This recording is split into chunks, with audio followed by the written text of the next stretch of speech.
Welcome. Moon has 8 phases in a month. Let's see about that.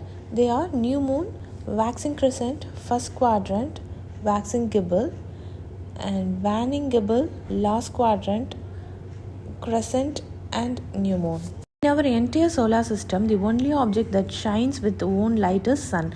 The light always beams on the earth and moon from the direction of the sun, illuminating half of our planet and its orbit reflecting off the surface of the moon to create moonlight.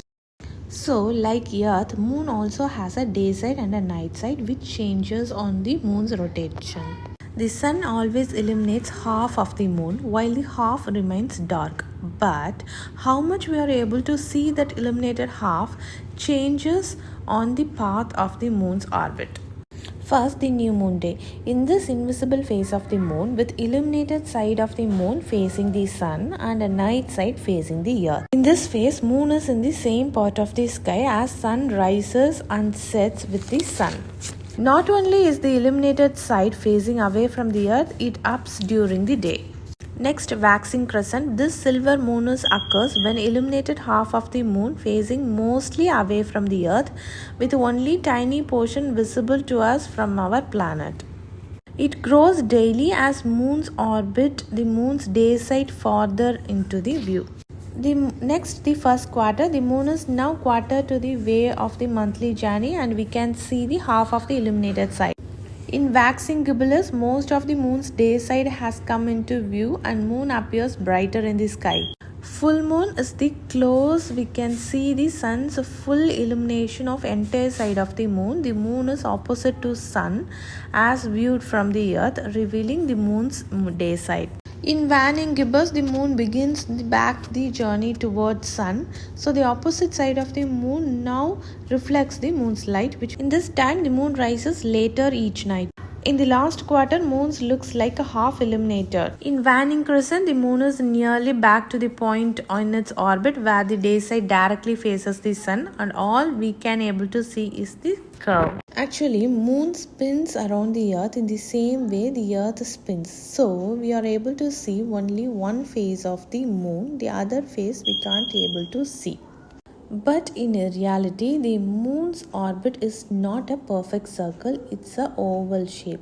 So, the moon also appears to twist and nod and roll slightly during its journey across the sky, allowing us to peek around the moon's shoulder and catch the glimpses of its far side. This phenomenon is called libration and we call as wobbly moon.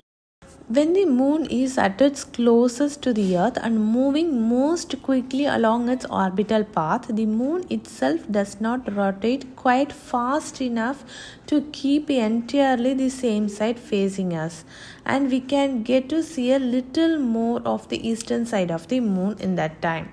When the moon is farther from the earth and orbiting at its slowest, its rotation gets a little ahead and we can see a bit more of its western side.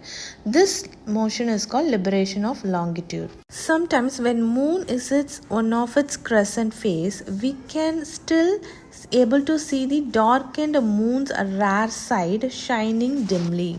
This effect is caused by the sunlight reflecting off the earth's surface onto face of the moon.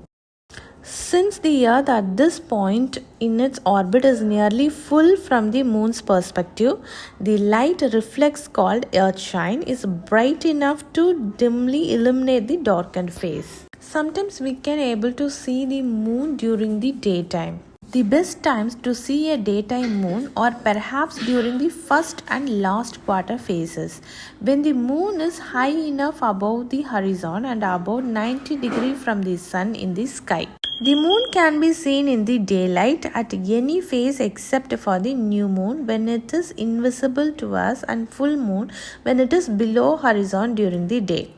The crescent though quarter phases are high in the sky during the day, but the daytime gibbous phases can be glimpsed only just before the sunset.